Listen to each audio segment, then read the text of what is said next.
didn't. Hey fam, what's up? This is Robert Anton here, robertanton.com, coming to you with the voice commentary, and I am ready to talk about the show because I was so happy tonight. I really was. Oh my goodness. Let me get right into it and tell you what happened. Tonight, the top 12 perform. Tomorrow night, one is going home from any team. Of course, the voting opened at the top of the show. And heads up, I'll probably only be posting my reaction videos on Elimination Night, and that's on my Robert Anton Vlogs channel, so make sure to go over there and subscribe and comment on the reaction shows, discuss the show with me. Alright, we get right into it with TeamMiley and Caldwell doing Workin' 9 to 5 by Dolly Parton. And this was an interesting song choice for Ali, and I love that she wore a shimmy dress. She said to have something moving even when she wasn't. It really worked. The verses were really well connected with telling the story, and the chorus sounded really great in her voice. The voice seems to love to challenge these women though to walk down steps in high heels while singing, and Ali handles it like it's second nature. The breakdown in the song really showed off her style, and she was just so in tune to this vocal and went back up the steps to end out the song on the platform with a great gospel-y ending. I really enjoyed this. Adam told Ali she can do anything, while Blake hoped that Dolly Parton was watching and was impressed by Ali. TeamBlake was up next with Sundance Head. He did No One by Alicia Keys, and he brought his dad to rehearsal, which is really nice. Sundance continues to think outside the box, though, with these song choices. He's doing female songs a lot and putting his own spin on them. He played guitar, and the violin was a great addition. You can hear it on in the background. I liked his phrasing a lot from the very beginning of the song. He had just different little changes, just small things that gave it more of a country swing. It really had my toes tapping and a big smile on my face the whole time. A lot more laid back than many of his performances, but a very soothing presentation, and the big notes just sailed with a cleaner vocal than normal. All the coaches stood for him. Alicia said he made her listen to her song in a whole new way. TeamMiley was up next with Gibson doing Hurt by 9 Inch Nails. I loved how they came in focused on his electric, and then the severe close-up on his face, very dramatic,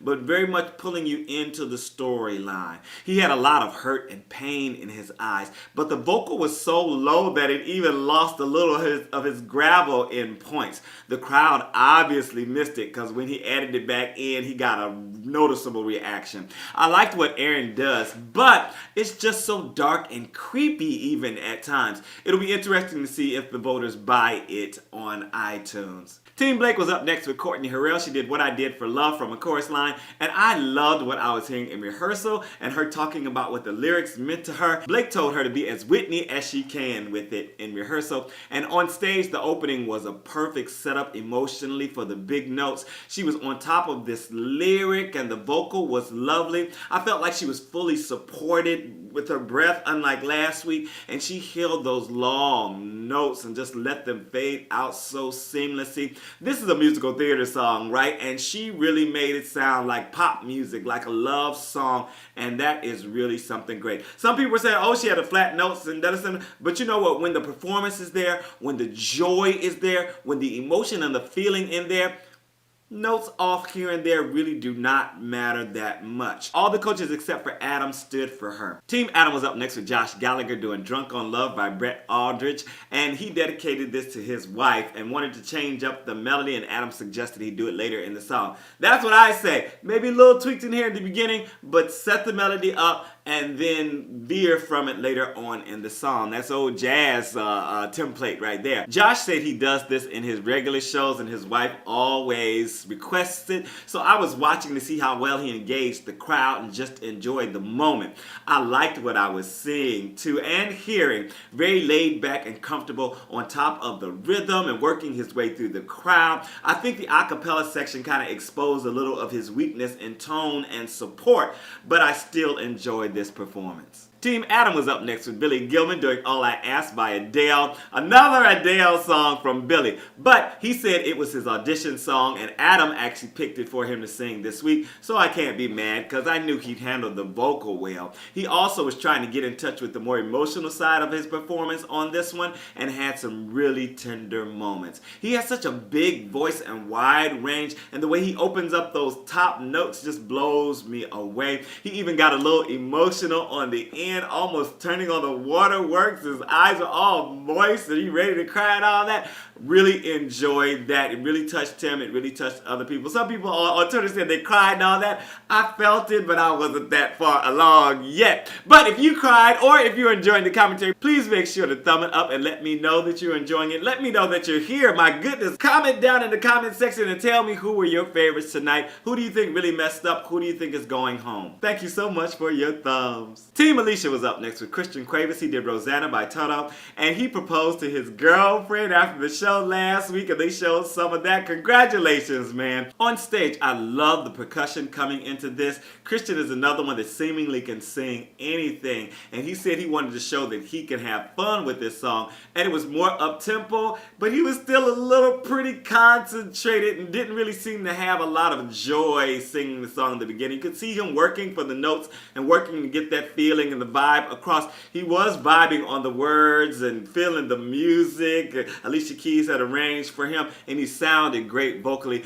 but it didn't look like fun to me. He loosened up a little bit after the break. He did a little break in the music and they did a little stuff here with the background and all that different stuff, and he went into the audience, so that looked like it was more fun. But I would have liked to see him really enjoying this earlier on in the song, but it was a nice touch that he got into the audience and did his thing. I really enjoy everything he does. Then we had TeamBlake with Austin Allsup. He did Turn the Page by Bob Seger and the Silver Bullet Band. And Austin got a rock star opening for this one. Blared away and stuff like that. Brought back down and settled in to tell the story. I really believed him on this song. He had the history and the attitude all through his performance and his vocal. For me, he doesn't have the best tone or the best performance or the best presentation or the best stage presence, not the best of the best of the best of anything, but there's something very true and honest about his approach to all of his performances and specifically to this song, and that wail at the end was iconic. I was like, go ahead, I'll do it again, do it again.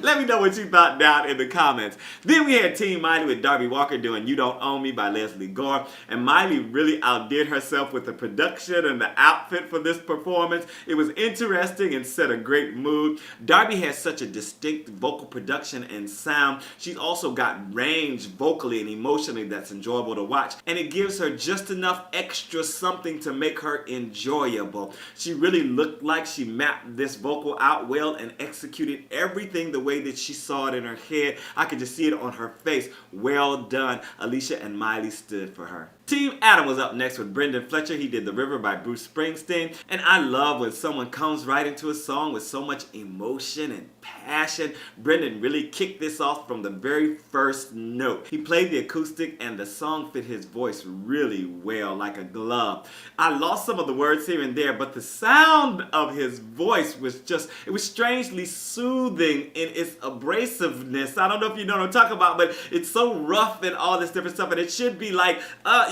kind of grating, but it's soothing. I have no other word for it. He also has such intensity that it looks like his whole body is reverberating with sound while he's performing, which is very enjoyable to me. Blake said he has a great storytelling voice and wanted him to do some country. And in the pimp spot, we had McDonald. She did Love on the Brain by Rihanna, and I was so excited to see that she was doing this song.